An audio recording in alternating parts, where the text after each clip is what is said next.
Bienvenue dans le podcast Une blonde en Norvège.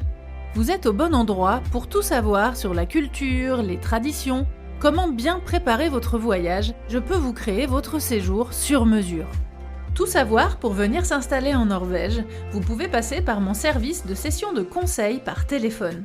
Et enfin, apprenez le norvégien avec mes cours en français. Vous pouvez soutenir l'émission en devenant membre sur Patreon. Vous avez accès à des épisodes et vidéos exclusives à partir de 2 € par mois.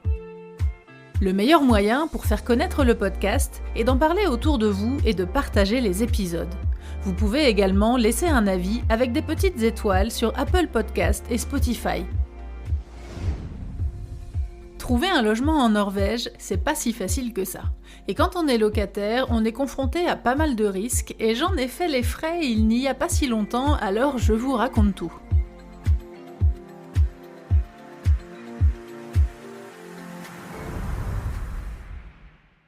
On a reçu un mail du propriétaire de la maison que l'on loue depuis 4 ans et demi, qui nous annonçait qu'il avait besoin de récupérer la maison pour ses enfants et que du coup on devait partir. Donc voilà, c'est ça la chienlit dont je voulais vous parler, donc rien de catastrophique, ce n'est qu'un déménagement. Mais qui engendre plein de trucs, voilà, si vous habitez à l'étranger, vous savez à quel point c'est chiant et ça peut être relou et quelquefois compliqué. Mais du coup, ça amène à parler de plein de points et de choses qui font partie de questions que vous m'envoyez souvent en fait. Donc je me suis dit que ça pouvait être très intéressant de vous parler de cette situation-là sans vous parler spécialement, c'est pas pour vous raconter ma vie et pour vous raconter ce qui s'est passé, mais pour vous expliquer comment ça marche en fait, comment ça se passe. Je vous explique un petit peu ce qui s'est passé. Moi, j'ai toujours été locataire, que ce soit quand j'étais à Paris ou là depuis que je suis en Norvège. On souhaite éventuellement regarder pour acheter là dans pas longtemps, mais on s'y était pas penché plus que ça parce qu'on n'a pas forcément un gros budget, on n'a pas un gros apport. Et puis surtout, avec ce qui s'est passé cette année, j'ai eu un petit peu autre chose à penser. Enfin bref, là on loue la maison de gens qu'on connaît en fait. C'était des amis français qui vivaient en Norvège, enfin des amis franco-norvégiens qui ont toujours été un petit peu à cheval entre les deux pays. Et qui ont vécu en France, après en Norvège, après ils sont repartis en France. Et donc là, quand ils sont repartis en France il y a 4 ans, ils nous ont loué leur maison. Et nous, on était en appartement avant, donc pour nous, c'était l'opportunité d'avoir plus de place. Et surtout, c'était au tout début, on a déménagé dans cette maison le jour du confinement en fait. Même si on n'a pas eu de confinement en Norvège, mais le jour du confinement français, nous, c'était le jour de notre déménagement dans cette grande maison. Et ce qui était chouette, c'était que du coup, on avait de la place pour la première fois et on pouvait enfin recevoir la famille. Sauf que évidemment, qui dit Covid et confinement, qui dit interdiction de voyager, la Norvège a eu des règles frontalières d'entrée sur le pays très très strictes pendant le Covid, donc personne ne pouvait rentrer. Et en plus, moi, ça a correspondu un peu avec une période où ma maman commençait à ne pas aller bien du tout. Donc en fait, il y a eu 2-3 ans un peu bloqués avec le Covid. Et au moment où les frontières se sont réouvertes, je dirais 2 ans et demi, 3 ans après le début du Covid, ma maman n'était pas bien du tout. Donc du coup, ils n'ont pas pu venir. Et ils étaient venus en fait en Norvège juste avant le début du Covid, donc il y a 5 ans. Et c'était la dernière fois qu'ils étaient venus en Norvège tous les deux. Mon papa est revenu depuis, mais du coup, ma maman n'est jamais revenue en Norvège avant son décès. Donc du coup, on a été un peu frustrés avec cette maison parce que en fait, on l'avait prise parce qu'elle était grande et tout, et on pensait pouvoir recevoir des amis, de la famille et tout, et puis on n'a pas du tout pu à cause du Covid. Enfin bref, tout ça pour vous dire que donc on était locataire de cette maison. Comme tout bail de location, il y a un préavis de 3 mois avec une caution. à déposer et que en fait, alors en Norvège, les cautions, c'est 3 mois de loyer. Donc comme les loyers sont assez élevés, si vous êtes à Oslo ou si vous louez une grosse maison, ça fait quand même des grosses sommes, hein. Je veux dire, si vous êtes dans un appart un peu grand à Oslo ou une maison un peu grande à la campagne, les loyers sont autour de 2 000 €, entre 1 500 et 2 000 €. Ça peut aller, bien plus, hein, évidemment, mais c'est dans ces eaux-là. Donc en termes de caution, ça fait quand même 6 000 € à sortir, à aller, déposer sur un compte en banque. Et les 2 seules raisons pour, lesquelles le propriétaire peut vous mettre dehors avant la fin du bail en faisant jouer ces 3 mois de préavis, ce sont, la raison de si le propriétaire veut, récupérer la maison pour lui-même ou pour ses enfants, ou alors si il veut vendre. S'il vend et que la maison se vend, là, du coup, on est obligé, de partir, donc sous 3 mois. Et bah, c'est la loi, hein, c'est comme ça, c'est pareil en France. La seule différence avec la Norvège, c'est que c'est assez commun quand même en France de louer, un logement, que ce soit, une maison ou un appartement. Alors les gens qui vivent en maison, la plupart quand même, il y en a beaucoup qui sont propriétaires de leur maison, mais c'est pas une obligation, il y a quand même beaucoup de gens qui louent des maisons. Et en fait, en France, ce qui se passe, c'est que c'est quand même possible d'avoir alors même si c'est un bail de 3 ou de 5 ans, mais qui se renouvelle, et c'est quand même possible de rester locataire dans un logement assez longtemps. Moi, je suis restée 10 ans dans mon appartement à Paris, j'aurais pu rester encore plus, si j'avais voulu. Mon papa, ça fait 20 ans ou 25 ans qu'il loue une maison. Enfin, c'est possible d'avoir, comme ça, des sessions de location assez longues. Et en fait, en Norvège, c'est très, très rare. C'est rarement possible, en fait, parce que, les gens sont très souvent, propriétaires et louent. Et en fait, comme les prix du marché, augmentent beaucoup, quand on est locataire et qu'on a un bail, le loyer peut augmenter 2 fois par an. Il y a 2 sessions de régulation, comme en France, hein. Je sais plus, c'est en juillet et en janvier, un truc comme ça. Ou en juillet et en décembre, enfin bref, les 2 moments, dans l'année où tout augmente, là, la bouffe, l'essence, les loyers, tout. Bon, c'est pareil en Norvège. Donc du coup, les loyers peuvent être, ajustés, 2 fois par an à une hauteur de tel pourcentage. Mais du coup, si au bout d'un moment, le propriétaire, il estime que, ça vaut plus le coup parce que le loyer, il est plus assez cher, et que s'il y avait cession de bail, que les locataires actuels partaient et qu'il le relouait à quelqu'un d'autre ou qu'il le vendait, eh ben, il se ferait plus si jamais le marché, de l'achat, est comme ça. Donc en fait, ça donne lieu à des situations où, les locataires se voient, souvent en fait, obligés de changer de logement, quand même assez souvent. Globalement, le bail des logements de location sont quand même assez courts, c'est plutôt dans les 2 3 ans. C'est quand même assez rare que ce soit 5 ans. Tout ça pour dire que moi je connais très, très peu de gens qui sont locataires et qui ont vécu, plus de 5 ou 10 ans, au même endroit, en fait.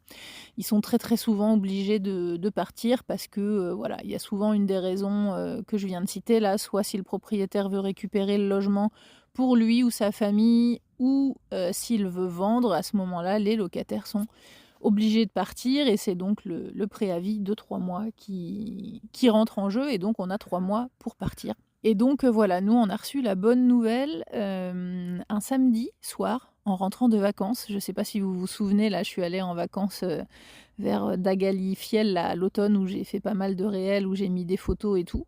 Et donc on a reçu le mail du propriétaire, le samedi soir en rentrant de vacances. Donc on était, ravis. Et d'autant plus pour, plein de raisons, du coup, c'est quand même une sale période, hein, parce que 3 mois, nous, ça nous amenait à genre décembre, janvier, donc déménager là en plein pendant la période de Noël, si jamais il neige et tout, enfin, c'est la misère. Et puis, on loue quand même une grande maison avec un sous-sol dans lequel on a installé un studio de musique quand même. avec 2 batteries, plein de matos. Moi, j'ai un clavier pour faire mes cours de chant et tout, mais j'ai quand même un gros bureau avec un gros ordi, un gros écran pour faire mon montage vidéo. J'ai quand même pas mal de matos, photos, vidéos et tout. Quand même la grosse flemme de devoir déménager. Mais bon, bref, il faut. En fait, quand on a reçu cette nouvelle-là, on était un peu choqués. Désespérés, tristes, enfin voilà, on était encore une fois, il n'y a rien de grave, c'est que du matériel, mais bon voilà, ça nous a bien saoulés. Donc du coup, dans l'urgence du truc, on a tout de suite commencé à regarder les annonces et en fait, on a été assez surpris parce qu'on a vu des trucs, sympas et quand on a écrit le samedi soir même, les gens y répondaient mais tout de suite quoi. On a eu des visites, directes pour le lendemain et tout, enfin c'est allé, vraiment super vite. Donc on a eu une première visite le lundi matin d'une maison mitoyenne qui paraissait très chouette sur les photos, mais bon, en vrai, c'était pas terrible. Les pièces étaient vraiment toutes petites et du coup, genre nous, on a un lit taille king size, moitié, ça rentrait pas dans la chambre. Et puis évidemment pas du tout la place de mettre aucun instrument de musique ni rien. Enfin bon bref, ça marchait pas trop. Et dans l'après-midi, on a vu une annonce pour une énorme maison, pas très très loin de chez nous, enfin pas côté quand même, ça nous fait changer de quartier, mais à 20 minutes du centre-ville de Tønsberg. Et puis surtout une maison énorme, toute neuve, refaite à neuf. Et en fait, il n'y a jamais eu personne qui a habité dans cette maison depuis qu'elle a été refaite. Je vais vous expliquer pourquoi après.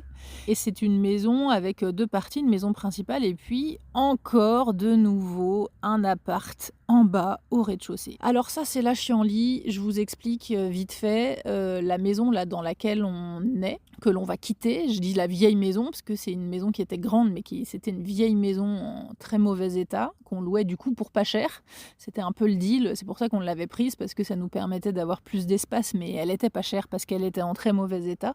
C'est une maison en fait avec un appartement au sous-sol. Et alors ça, c'est une chienlit sans nom en Norvège. Je ne sais pas si vous habitez déjà en Norvège ou si vous écoutez ce podcast parce que vous voulez venir vivre en Norvège, mais dans tous les cas, faites super gaffe à ça parce que nous, c'est ce qu'on a trouvé quand on est arrivé en Norvège au tout début, quand on a déménagé de Paris. On a trouvé un appartement qui est en rez-de-chaussée, en demi-sous-sol en fait, d'une maison privée. Donc on était chez des gens. C'était un appartement, mais qui était quand même en sous-sol. Dans le salon, on avait des fenêtres normales, sauf qu'en fait, le bas des fenêtres était à ras de la pelouse, du jardin. Donc nous, l'appartement, il était dans le sous-sol.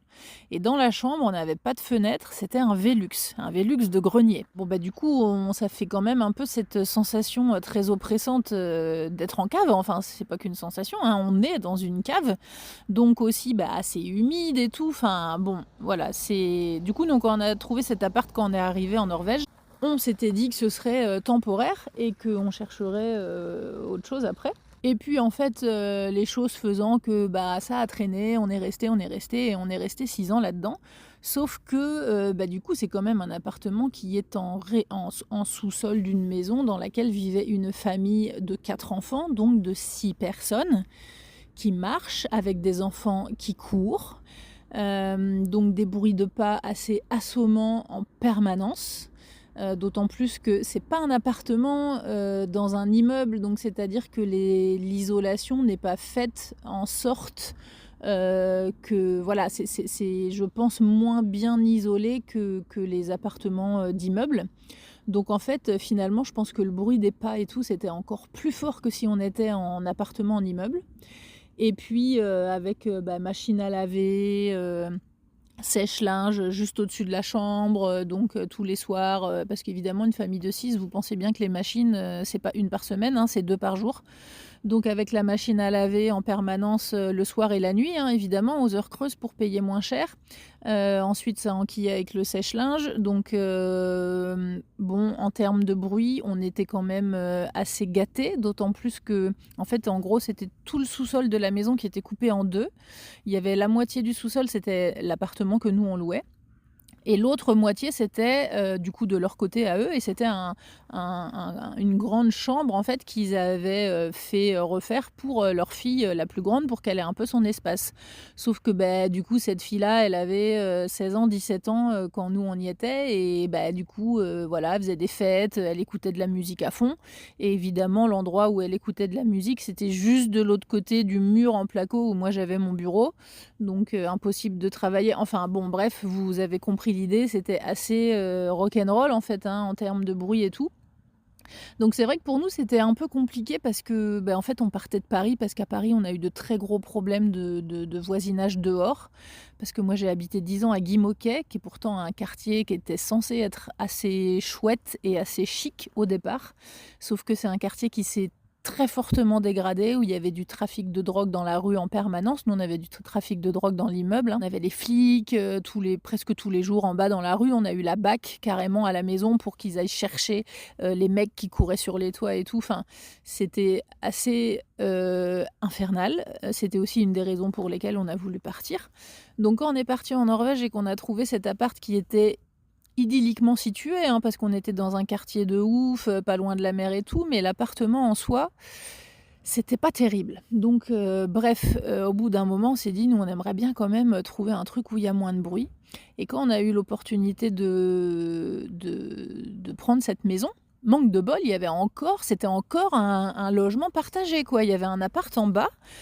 Sauf que là, cette fois-ci, c'était l'inverse. C'est-à-dire que c'était nous qui habitions la maison principale en haut, et les locataires de l'appartement étaient en bas. Donc on s'est dit peut-être que ça gênera moins en fait, parce qu'on n'aura pas de bruit de pas, on sera au-dessus. Erreur, mes amis, surtout faites attention si vous voulez être au calme et si vous cherchez un logement où vous ne voulez pas avoir le bruit des autres, ne vivez pas dans un endroit comme ça, parce que vous serez emmerdé par le bruit des autres. Parce que là, l'appart, en fait, c'est pareil, c'était un appart de maison, de vieille baraque en plus, donc très mal isolé, avec évidemment le coin salon, salle à manger de l'appartement du bas sous la chambre à coucher. Donc, quand les gens en bas ils regardent la télé, nous, on peut pas dormir. Tout simplement. Ou alors faut mettre des boules caisses, mais se les enfoncer jusqu'au trognon, parce que ça fait un bruit de ouf. C'est tellement mal isolé que quand ils marchent dans l'appartement du bas, du sous-sol, nous on entend en fait en haut des bruits de pas, comme si c'était quelqu'un qui était au-dessus de nous, alors qu'ils sont en dessous.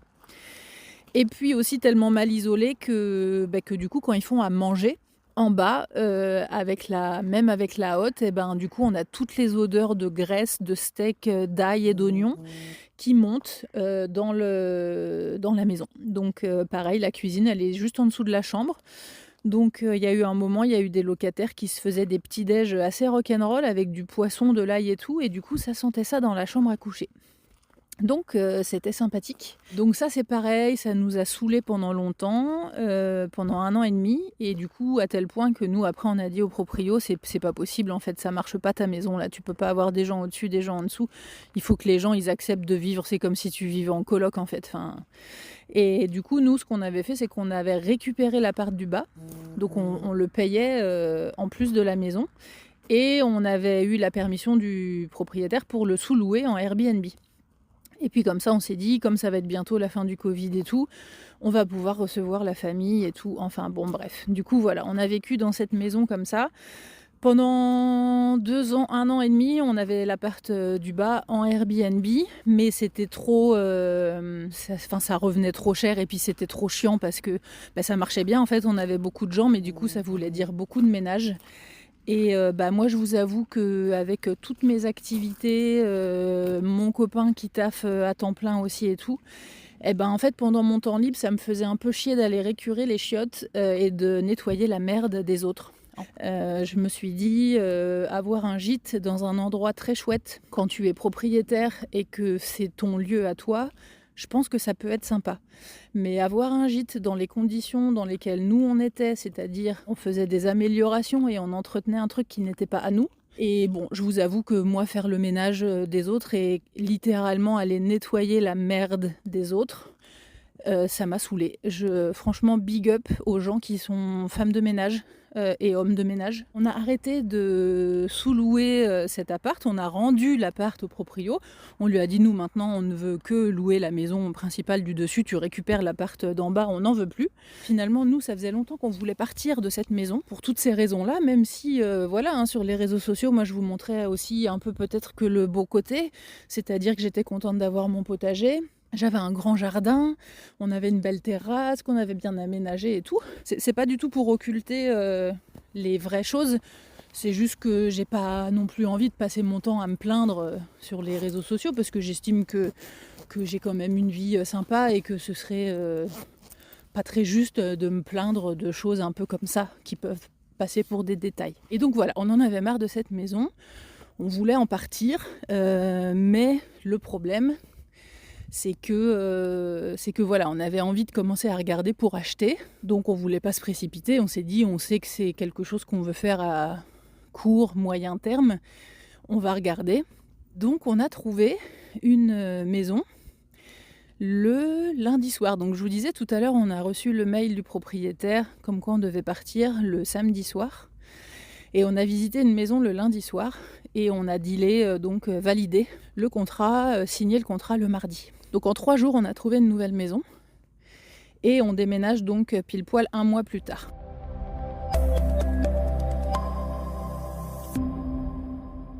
Un autre point, du coup, que je trouvais intéressant et dont je voulais vous parler dans cet épisode, c'est que la nouvelle maison là qu'on loue, c'est une maison donc le propriétaire a acheté cette maison il y a je sais plus combien de temps, qui était à peu près dans la même forme, dans le même fonctionnement, mais qui était une maison assez vieille, enfin qui datait des années 80. Et en fait, il a tout refait. Il a gardé que le terrain, la structure, mais il a tout refait, il a tout réisolé. Il a gardé les murs, évidemment.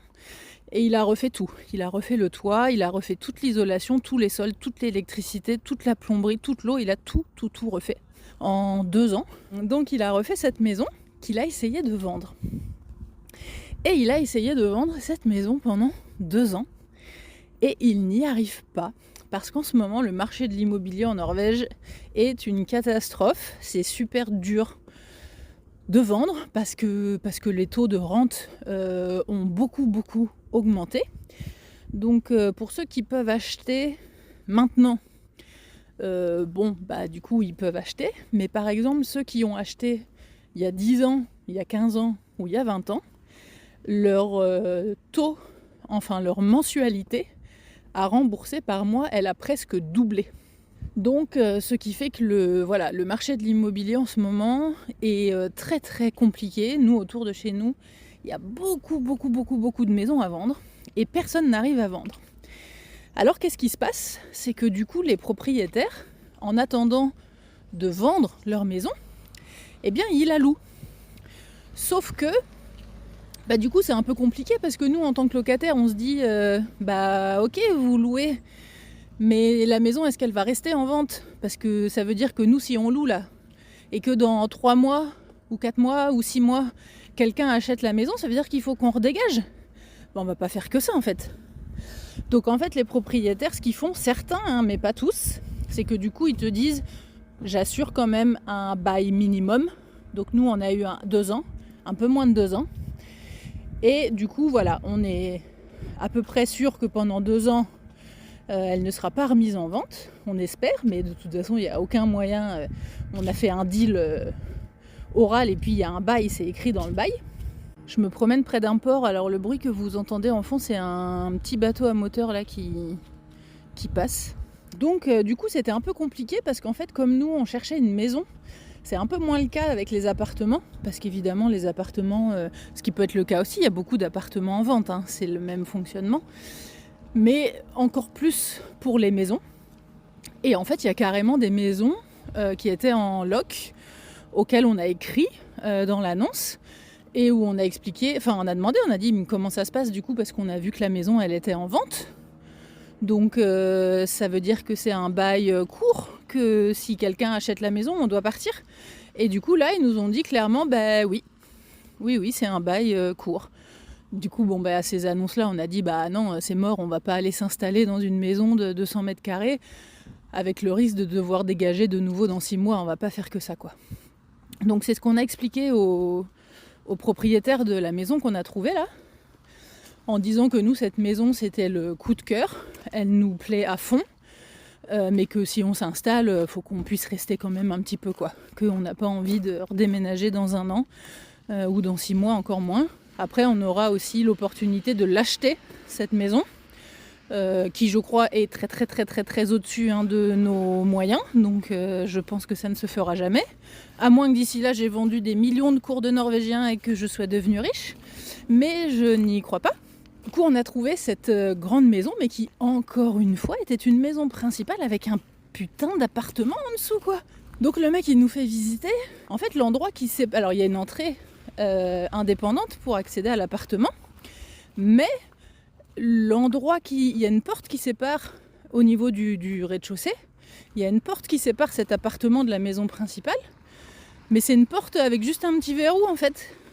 Ça veut dire que si c'est des gens différents qui habitent dans la maison principale et dans l'appart, eh ben moitié on peut aller dans la maison de l'un et de l'autre. Enfin, je pense qu'il a fait un peu une erreur de conception, le mec, dans ses travaux. Et puis en fait il louait la maison pour un certain prix, il louait l'appartement pour un autre prix, alors je vais vous dire le prix exact. Il louait la maison principale qui fait 130 mètres carrés pour 15 000 couronnes, et il louait l'appartement du bas qui fait 40 mètres carrés pour 8 000 couronnes. Ce qui faisait donc un total de 23 000. Et en fait, il proposait dans l'annonce justement que si quelqu'un voulait louer l'ensemble, au lieu de 23, il proposait 20 000 seulement, entre guillemets, ce qui fait autour de 2 000 €. Et nous, ça nous intéressait du coup de louer l'ensemble pour pouvoir justement faire notre studio de musique en bas, dans l'appartement, parce qu'en fait la maison elle est assez bien foutue, déjà dans le sens où elle est toute neuve, donc le mec il a isolé avec il y a 40 cm d'isolation partout, sur tous les côtés, au-dessus, en dessous, donc je pense que c'est hyper bien isolé. Il a mis des portes spéciales qui sont très très bien isolantes en termes de bruit, et surtout en fait autour il n'y a pas grand monde, il y a des gens qui sont assez loin, mais il n'y a pas beaucoup de monde, donc du coup on s'est dit que mon copain il pourrait faire sa salle de batterie en bas, et moi je pourrais faire mes cours de chant et tout, donc bref, du coup on a pris l'ensemble. Donc on a tout loué, et en fait on a eu un super bon feeling avec le mec quand on a fait la visite et tout, et du coup il nous a dit vous savez quoi, la maison si elle vous plaît, si vous la voulez, c'est bon pour moi, on serre la main. Et c'est vendu. Il nous a dit j'en ai marre de faire des visites. Il me dit ça fait 2 ans et demi que j'essaye de vendre cette maison. J'ai fait des centaines de visites. À louer ça marche pas non plus, parce que je trouve personne qui veut louer tout ensemble. Et il y a personne qui veut louer que l'un ou que l'autre, parce que c'est vrai que c'est un peu mal foutu. Donc il me dit si vous la voulez, elle est pour vous. On se serre la main et c'est dealé. Donc du coup on a dealé ça et on est retourné le voir le lendemain et on a signé le contrat. Donc voilà, du coup on a une nouvelle maison qui est à Tjøme.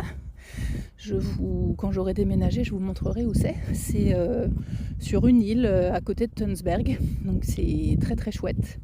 C'est un tout petit peu plus loin pour mon copain qui va avoir un petit peu plus de route, mais pour moi qui bosse de la maison, aucune différence. Donc c'est une île sur laquelle il y a à peu près 5000 habitants à l'année, et l'été il y en a 50 000 parce que c'est que des résidences secondaires qui sont inhabitées, donc hors saison c'est mort, il n'y a personne, donc c'est super calme. Mais d'un autre côté il y a tous les commerces et tout ce qu'il faut, donc pour nous c'est parfait. Et puis voilà, c'est le paradis des promenades et tout, donc c'est très très bien.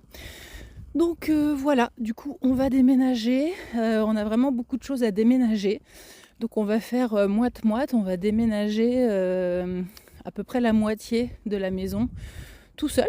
Il y a un truc assez chouette en Norvège, c'est qu'il y a pas mal d'endroits où on peut louer des remorques, vous savez les grosses remorques là, fermées là, qui sont presque comme un mini camion là, qu'on peut déplacer avec l'attache remorque. qu'on peut louer gratuitement en Norvège, dans les magasins de type Europris. On peut louer des grosses remorques comme ça gratos et on ne paye que le système de fonctionnement de l'application qu'on utilise et l'assurance. Donc en fait il y a 3 heures de location gratuite. Avec le petit bout là qu'on doit payer, ça coûte genre 5 € quoi. Donc si on loue la remorque pendant 5 heures, ça nous coûte 10 balles. Donc du coup nous on va faire ça pour déménager un peu les trucs fragiles, les instruments de musique, mon matos photo vidéo et tout, que je ne veux pas que les déménageurs touchent. Et donc on fait appel à une société de déménagement pour les gros meubles de la maison. Le lit, canapé, vaisselier, table à manger et tout.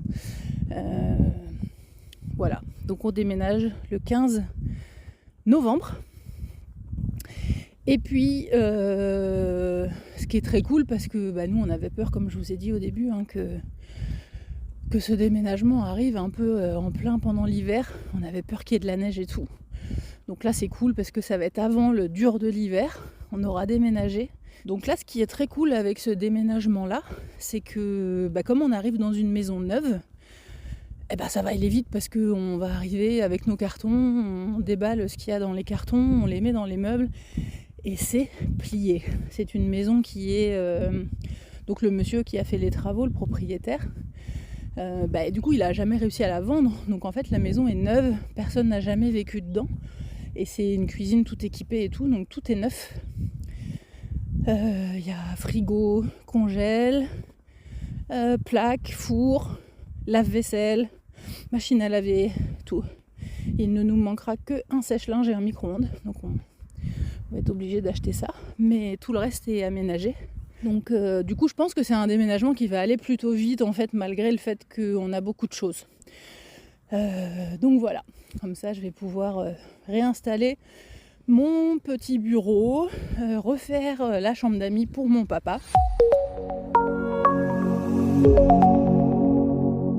Parce que là, autre petit souci, le jour où je vous fais l'enregistrement, je me promène près de Horten parce que je suis venue à un garage parce que j'entendais un bruit chelou dans ma voiture. Et on perdait de l'air sur un pneu qu'on pensait crever.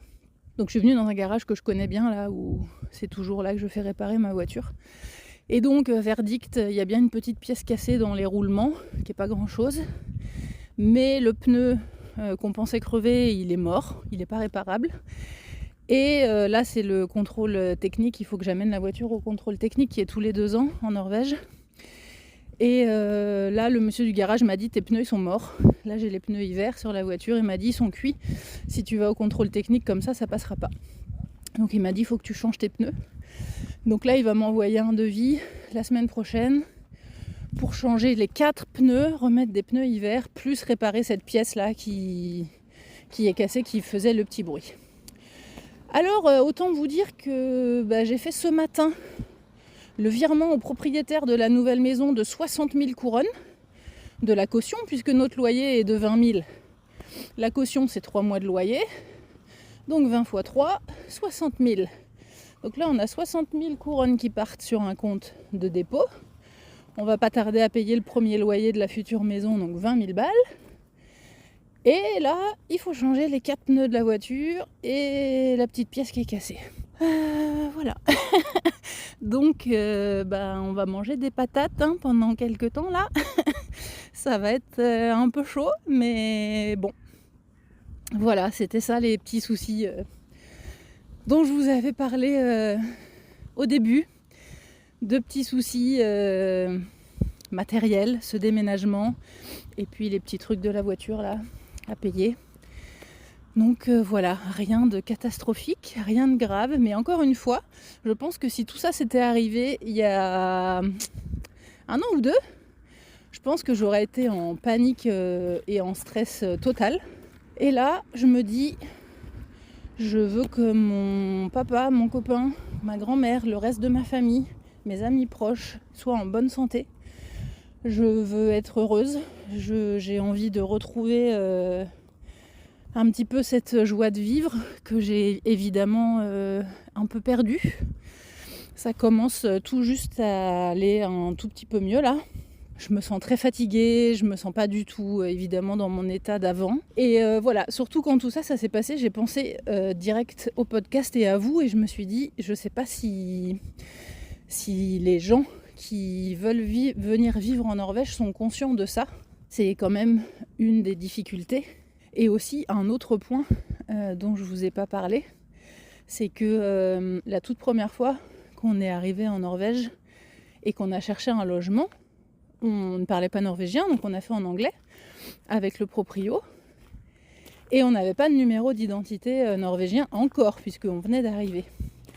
Donc tout a été un peu compliqué, parce que déjà ils ne nous connaissaient pas.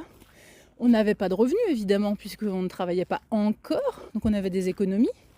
Mais du coup il nous a demandé un relevé de compte avec preuve d'économie, évidemment, parce qu'on n'avait pas de travail.